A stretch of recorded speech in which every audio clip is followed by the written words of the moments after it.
Hey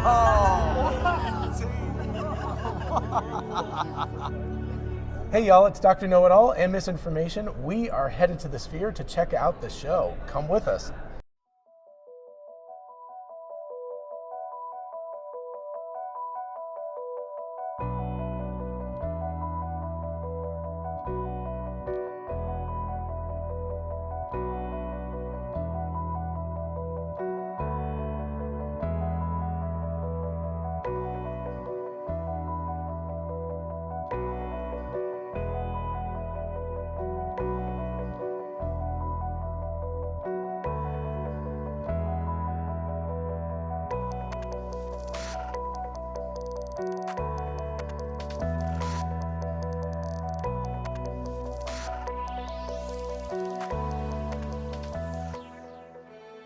So apparently we'll get like a little avatar of us going through space or something.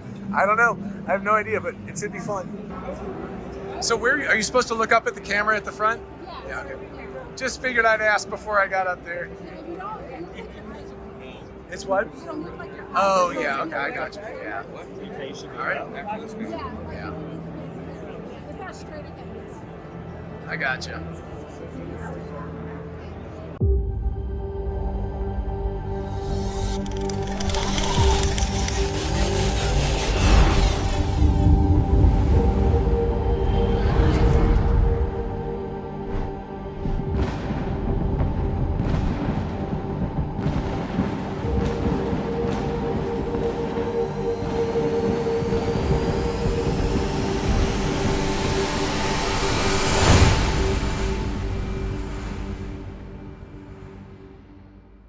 All right.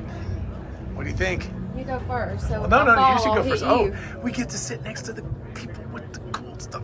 This is always my favorite part. I don't even care about the rest of it. I just care about the tech that runs it. Wow. Okay. So we got big screen, a lot of seats, and it goes up and back. So we're back from the show. Obviously, we filmed the cold open afterwards because we were just like, oops, we forgot to do that beforehand. But we want to give you our reaction before it gets too far away. It's been a solid 15 minutes because it took a long time to exit out of there. So, thoughts? 15 out of 10. Okay, there we go. That's a pretty good rating. 15 out of 10. I thought it was going to be really great. I did not think it was going to be as great as it was. There we go. So a couple of quick pointers. Number one, so our show was at 8 o'clock. The doors opened at 7. Mm-hmm. We got to standing in line at about 6:30, and there was still a big line. Mm-hmm. So, and you definitely want to be there for like the hour before. Yeah. There's, cool restaurants and stuff where you can pay way too much, but there's also like robots, there's demos of the sound. Avatar. The avatar thing, yeah, we'll throw that in here. There's an avatar thing where you can look like you're jumping off a building and stuff like that. So as far as the show itself is concerned, what do you think? It was the Darren Aronofsky Postcard from Earth. Do you know, the only way that I can describe it is, and we've traveled a lot, and there's lots of times that we travel and I'm like, I wish the video could just record and show people exactly how amazing this place was. That's all I can say about this, is it's like, you get in there and the video, you're like, the video doesn't do it justice. This absolutely did it justice. Right. Yeah, like, it does. You felt like you were there and they were taking you on this journey of all these places that they were showing. Yeah. And it was, and I've heard people say online that it's a little preachy, and yes, it's a little preachy. Yeah, but I honestly wasn't even paying close attention to that. I know, it's like, I don't care. It was still awesome. But yeah, they cheat you at the beginning because you're in the Sphere and you walk in, and it looks like it's just like an IMAX screen, and it's still huge, and you're like, that's not that impressive. But there's this one moment where it just switches, and you're like, and everybody in the audience went, yeah, it was gasping and giggling, and right. Just really genuine happiness throughout.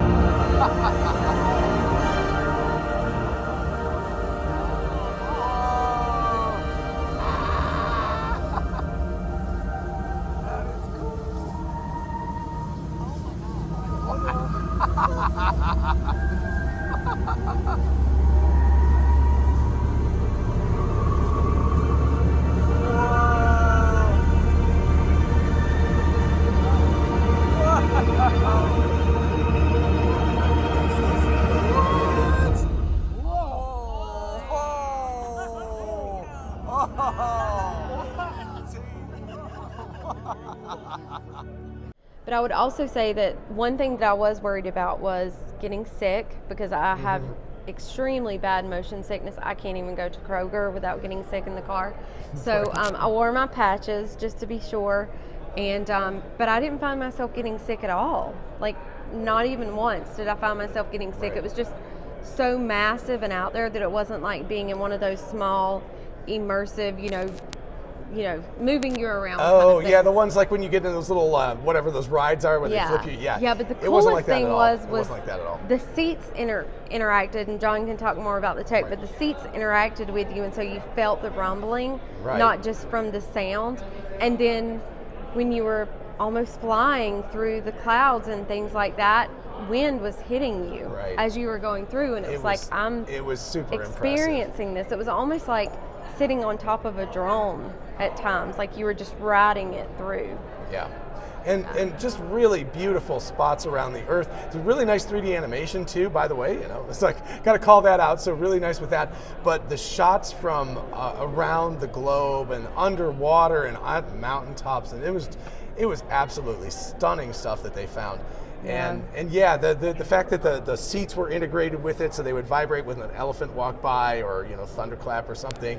And the wind that would blow sometimes if you came around the corner and you're like outdoors and the big wind would blow.